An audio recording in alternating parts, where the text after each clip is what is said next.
बच्चे अपनी शिक्षा दीक्षा पा करके अब पूर्ण युवा अवस्था में होते थे तो माता पिता को बहुत प्रसन्नता होती है कि अब हम इन बच्चों का विवाह आदि करेंगे। दुनिया के सब लोग जानते हैं, जितने डाइटिशियंस हैं वे सब एक स्वर से इस बात को स्वीकार करते हैं कि दूध और दही से बने हुए जो भोज्य पदार्थ हैं वे आयु के बढ़ाने में सहायक होते हैं। लेकिन आज विद्यार्थी को याद दिलाया जाता है कि अब आप शिक्षित और दीक्षित हो चुके हैं, अब आपने ध्यान रखना है, एक एक बात अपने मुख से बहुत सोच समझ करके निकालनी है। आपके मुख से जो वाक्य निकले उनमें मिठास हो, उनमें माधुर्य हो। धर्म ज्ञान के पवित्र माध्यम से 16 संस्कारों के क्रम में विवाह संस्कार से पहले जो 12वां संस्कार होता है, समावर्तन संस्कार, उसकी चर्चा आज आपके सामने करने जा रहे हैं। समावर्तन संस्कार, जैसा इसके नाम से पता लग रहा है कि अब विद्यार्थी की, पुत्र अथवा पुत्री की शिक्षा दीक्षा पूर्ण हो चुकी है और अब वो अपने आचार्य के कुल से पिता के कुल की ओर आ रहा है। घर पर प्राय इस अवस्था में आकर के विवाह की तैयारियां होने लगती हैं। तो प्राचीन काल में माता पिता जब अपने पुत्र और पुत्री की शिक्षा दीक्षा पूर्ण हो जाती थी तो एक बहुत बड़ा यज्ञ रखते थे जिसमें समावर्तन संस्कार की विधि पूर्ण होती थी। बच्चे अपनी शिक्षा दीक्षा पा करके अब पूर्ण युवा अवस्था में होते थे तो माता पिता को बहुत प्रसन्नता होती है कि अब हम इन बच्चों का विवाह आदि करेंगे। तो माता पिता उस समावर्तन संस्कार में अपने सब इष्ट मित्र संबंधियों को बुला करके अपने घर पर एक पवित्र यज्ञ का आरंभ करते हैं। समावर्तन संस्कार में जहां पर पवित्र यज्ञ होता है, हवन होता है, वहीं पर 2-3 विधियां बड़ी महत्वपूर्ण माता पिता अपने प्रिय पुत्र अथवा पुत्री के साथ बैठ करके संपन्न करते हैं। सबसे पहले तो उस पुत्र अथवा पुत्री को दही और शहद मिलाकर के जो मधुपर्क तैयार होता है उसको खिलाया जाता है।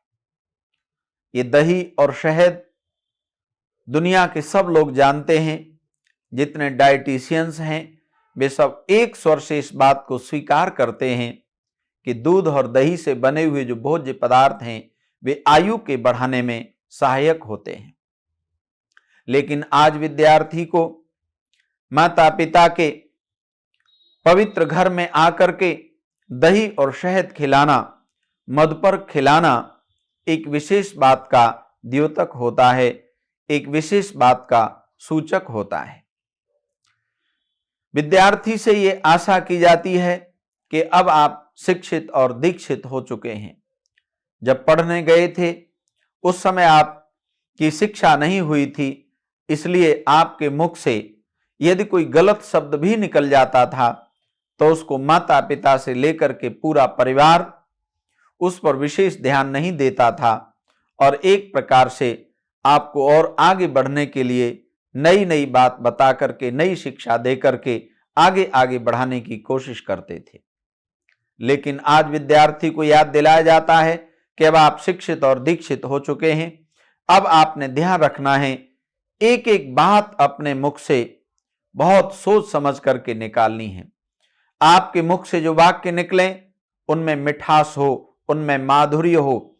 अगर तुम्हारे जीवन में इस वाणी का माधुर्य बना रहेगा, आपकी वाणी में मिठास बना रहेगा, तो देखना प्रिय पुत्र और पुत्री, ये सारी दुनिया आपकी होगी।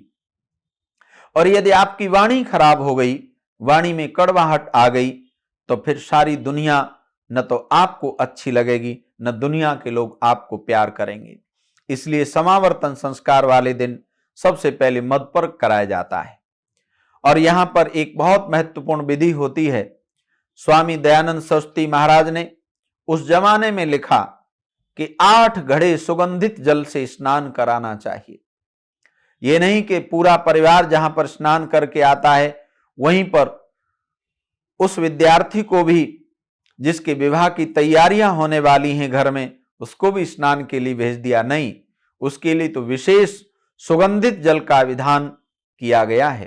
कारण देखिए, सामान्य जल से भी जब हम स्नान कर लेते हैं तो एकदम तरोताजा हो जाते हैं, और जब कोई भी पुत्र और पुत्री सुगंधित जल से स्नान करेगा तो उसको और ज्यादा प्रसन्नता होगी। ध्यान रखना, प्रसन्नता पूर्वक किए हुए कामों में निश्चित रूप से सफलता मिलती है। अब वो द्वितीय आश्रम में जाने की तैयारी कर रहे हैं, तो उनकी जब पूर्ण प्रसन्नता होगी, वो मन से भी प्रसन्न होंगे, तो निश्चित रूप से उनको द्वितीय आश्रम में भी सफलता मिलेगी। और यहां पर एक और विधि होती है, वह विद्यार्थी अपने आचार्य को भी सुगंधित सुंदर पुष्पमाला पहनाता है, आचार्य को दान दक्षिणा आदि से भी उसका सत्कार करता है, और उस विद्यार्थी को भी सुगंधित सुंदर पुष्पमाला पहनाई जाती है। माला क्यों पहनाते हैं, ये ध्यान देने की बात है। संस्कार विधि में सुगंधित सुंदर पुष्पमाला का विधान है। क्यों है ये बहुत महत्वपूर्ण है। माला कहने को तो गले में पहनाई जाती है, पर ध्यान रखना, माला का जो भार होता है, पुष्पमाला का जो भार होता है, वो दोनों कंधों पर होता है। जब माता पिता और आचार्य देख लेते हैं कभी कंधे इतने मजबूत हैं कि गृहस्थ के भार को वहन कर सकते हैं, तभी बच्चों की विवाह की तैयारी की जाती है। पर एक विशेष संदेश इस पुष्पमाला के साथ जुड़ा होता है। माता पिता ये कहना चाहते हैं कि देखो हमारी प्रिय संतान, जैसे जैसे आयु बढ़ती जाएगी हमारा शरीर शिथिल होता चला जाएगा, लेकिन हमारी एक इच्छा है। तो बच्चे तुरंत पूछते हैं, बताओ पिताजी, बताओ माताजी, आपकी क्या इच्छा है। तो माता पिता कहते हैं, देखो जैसे जैसे उम्र बढ़ेगी हमारा शरीर शिथिल होता चला जाएगा, और यह हमारे हाथ में नहीं है। अगर हमारे हाथ में होता तो आज सारी दुनिया के लोग 18 से ज्यादा, 18 से ज्यादा उम्र होने ही नहीं देते। लेकिन माता पिता कहते हैं, देखो प्रिय पुत्र पुत्री, उसको तो हम रोक नहीं सकते, आयु बढ़ेगी निश्चित रूप से और शरीर शिथिल होगा, लेकिन हम ये चाहते हैं, हमारी इच्छा है कि हमारे कुल का जो गौरव है, हमारे परिवार की जो कुल मर्यादा है, वो परिवार का गौरव कभी शिथिल नहीं होना चाहिए, वो परिवार की परंपराएं कभी कमजोर नहीं होनी चाहिए। हम बेशक कमजोर हो जाएं, शिथिल हो जाएं।